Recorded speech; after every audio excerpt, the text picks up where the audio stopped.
Welcome back to the channel. As you can tell, I got another game here to review. Today I'm going to be doing Tapestry by Stonemaier Games. This is a game that's designed by Jamey Stegmaier, published by Stonemaier Games. I want to thank Stonemaier Games for sending me this review copy. So this is a civilization engine builder game for 1 to 5 players. It plays in around 150 minutes. I'm going to show you how to play really quick, and then I'm going to let you know what I think about it. In Tapestry, the first thing you're going to do is place the board depending on the player count. This is for a 3-player game. After that, you're going to take 2 civilization cards and then choose one. Then take a capital city map and place it to the right of your board.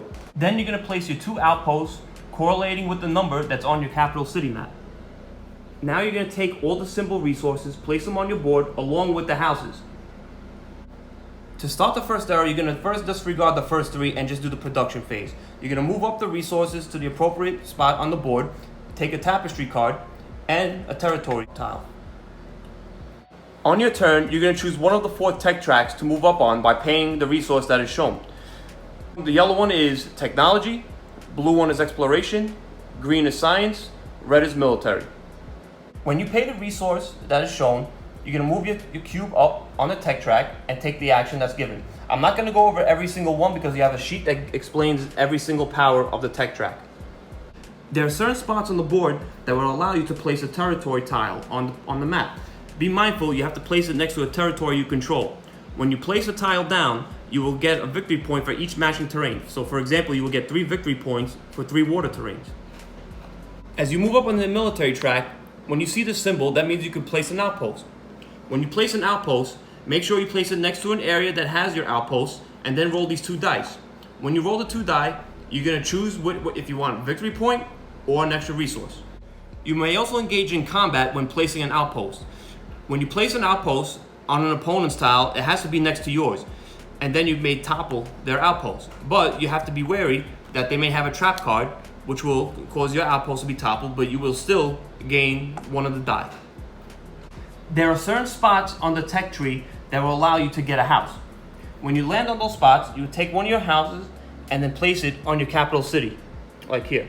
Now, if you look at the capital city, these dots are already filled in for you, so you wouldn't have to place a house there. When you fill one line, you may get 1 victory point during the production phase. Anytime you fill in a square, you're going to gain a resource of your choice. You also notice on the track these little symbols right here. This is a landmark symbol.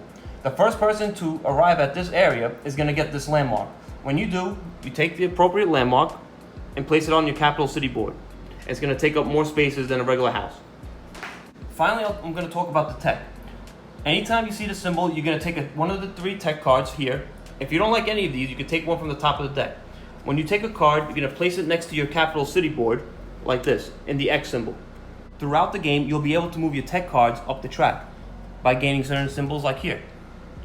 When you move up on the track, you're going to gain the benefit that is shown in that area. So for the circle, you'll get these 2 tiles, and for the square, you'll be able to place a tile.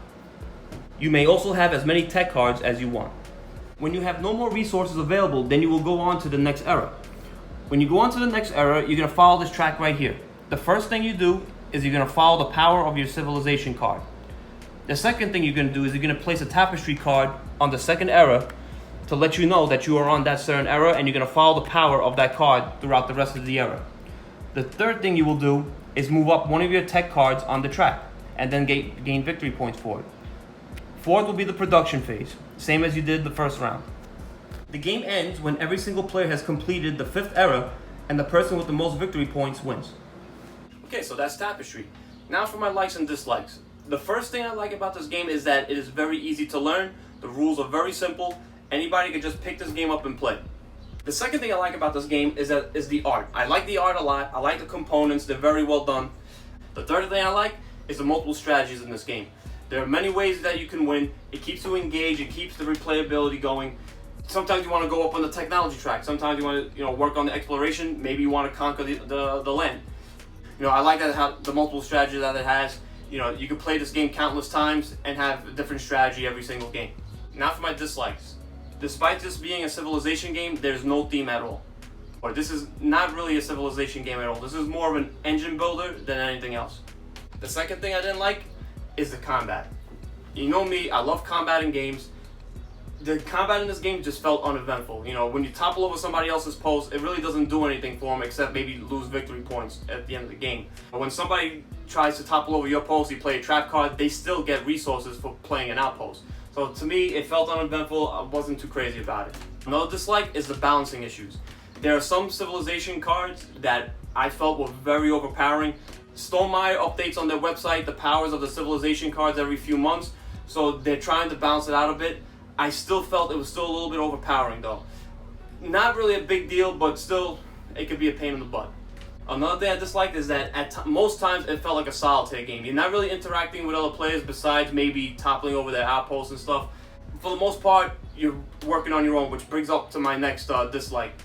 I do not like that you could finish this game before everybody else. I finished this game the first time I played 45 minutes before everybody, and I got crushed in the end. Every single person that finished the game first lost this game by a lot. Now, despite the many dislikes, I'm still giving this game a 7.5 out of 10. We still have a lot of fun playing it. I have a lot of fun playing it. If you're looking for a really simple game for a casual gamer, I think they're going to pick this up really quick. I think they're going to enjoy this game a lot. Again, don't expect too much from it. There are expansions coming out. There's one that's out right now called Plots Employees, and there's another one coming out supposedly later this year. I'm really hoping that they expand on the combat because I was really disappointed in the combat of this game. There's a really great game underneath here. Can expansions fix it? Maybe. But if you're looking for a really simple engine builder game, even maybe a gateway game, I think this will be perfect for your group. Guys, like, subscribe, have a great day.